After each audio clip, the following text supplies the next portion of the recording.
Hello बच्चों, let's see this question. This question says when the nucleus of an electrically neutral atom undergoes a radioactive decay process, it will remain neutral after the decay if the process alpha decay, beta minus decay, gamma decay and K capture.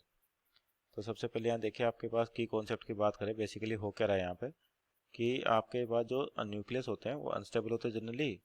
तो stability को achieve करने के लिए क्या करते हो, energy particle release करते हैं। तो यहाँ पर अपन की कॉन्सेप्ट लिख सकते हैं न्यूक्लियस स्टेबिलिटी। तो जो न्यूक्लियस अपने पास स्टेबल जोन में जाने के लिए क्या करते हैं, या तो डिसइंटीग्रेट होते हैं या आपस में फ्यूज होते हैं। अगर लाइटर न्यूक्लियस है तो आपस में फ्यूज होके नया न्यूक्लियस बनाएंगे जो स्टेबल होगा। और आपके पास जो हैवी न्यूक्लियस है वो क्या करते हैं, डिसइंटीग्रेट होते हैं यानी कि स्प्लिट होते हैं और स्टेबिलिटी को अचीव करते हैं। तो जब भी ये प्रोसेस होते हैं आपके पास फ्यूज यानी कि न्यूक्लियर फिजन और फ्यूजन जिनको कहा जाता है, तो जब भी रिएक्शंस होते हैं आपके पास तो आपके साथ में क्या एनर्जी पार्टिकल रिलीज होते हैं और प्रोसेस को नाम दे रखा होता है अकॉर्डिंग टू एनर्जी पार्टिकल्स। तो जैसे पहला दे रखा है आपको अल्फा डीके। तो अल्फा डीके की बात करते हैं यानी कि अल्फा डीके में क्या है, आपका जो अल्फा होता है वो क्या होता है, हीलियम का न्यूक्लियस यानी कि अल्फा पार्टिकल बेसिकली क्या है 2He4 2+, हीलियम का न्यूक्लियस होता है आपके पास। तो यहाँ पर मान लीजिए जैसे कोई भी एटम है आपका, जैसे लिखा हो ZXA, जेड एटॉमिक नंबर हो गया, ए इसका एटॉमिक मास हो गया और ये दूसरे न्यूक्लियाई में बदलता है। तो और अल्फा पार्टिकल रिलीज करता है यानी कि 2He4।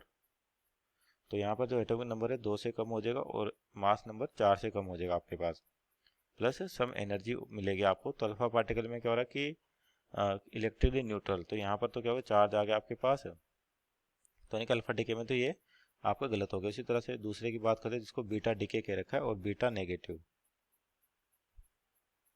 तो बेसिकली बीटा पार्टिकल तो होते क्या, वैसे तो फास्ट मूविंग न्यूट्रॉन्स होते हैं, इलेक्ट्रॉन्स होते हैं। और ये आपका लिखा जाता है -1E0। बीटा जो माइनस बीटा डीके लिखा है तो बीटा नेगेटिव क्या होता है -1E0। तो यहाँ पर इसकी न्यूक्लियर रिएक्शन लिखे तो जैसे ZXA, अगर यहाँ से आपका बीटा नेगेटिव बाहर आता है तो है कितना -1E0। तो ये क्या होता है आपका एटॉमिक नंबर 1 से 1 बढ़ जाता है आपके पास और XA, और मास नंबर में कोई चेंज नहीं। इसका मतलब यहाँ पे एटॉमिक नंबर बढ़ गया तो मतलब चार्जेस आपके पास आगे प्लस एनर्जी मिलेगी सही आपको। तो यहाँ पर भी क्या होता है, जो आपका एटम है अब भी इलेक्ट्रिकली न्यूट्रल नहीं, मीन्स बीटा डीके भी आपका गलत हो गया। तीसरा है सी प्रोसेस की बात करते हैं गामा डीके। तो गामा जो है आपके पास बेसिकली इलेक्ट्रोमैग्नेटिक रेडिएशंस होते हैं, सिंपल या सिंपल के रेडिएशंस, यानी कि एक तरह से एनर्जी आपके पास केवल क्या रेडिएशंस है।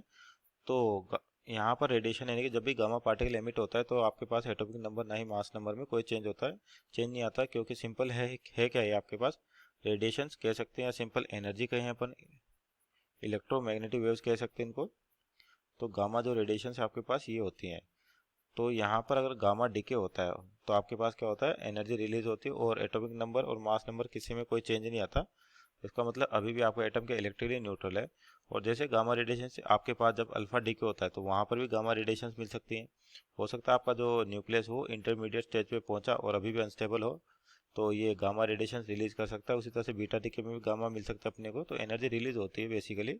तो गामा आपका एनर्जी है, तो गामा की वजह से आपका कोई चेंज नहीं होता, मीन्स ऑप्शन नंबर सी। और डी की बात करते हैं के कैप्चर की, तो आपका के कैप्चर क्या होता है बेसिकली ये प्रोसेस के कैप्चर। तो के कैप्चर क्या होता है, जैसे आपके पास हैवी न्यूक्लियस होते हैं तो इनका जो न्यूक्लियस का चार्ज है काफ़ी ज़्यादा होता है, तो इसके सराउंडिंग में जो आपके पास स्टेबल ऑर्बिट होते हैं जिसमें इलेक्ट्रॉन आपके पास क्या करते हैं, रोटेट करते हैं। तो हैवी न्यूक्लियस के केस में जो न्यूक्लियस का चार्ज है काफ़ी ज़्यादा होता है, तो ये जो सराउंडिंग में इलेक्ट्रॉन है आपके के शेल एल हो जाए किसी के अंदर से, तो ये क्या करते हैं यहाँ से अपने पास इलेक्ट्रॉन को कैप्चर कर लेते हैं, अपनी ओर अटैच कर लेते हैं। तो इसको अपन जनरली कहते हैं के कैप्चर। तो यहाँ पे भी सिस्टम क्या होता है, न्यूक्लियस पे इलेक्ट्रॉन आ जाता है तो भी ये क्या होगा, यहाँ पे मास नंबर और आपके पास चार्ज नंबर चेंज होगा, तो ये भी क्या होता है आपके पास न्यूट्रल नहीं रहता। किसके बाद, के कैप्चर के बाद। Means option number C is our right answer. Hope you understood well, best of luck.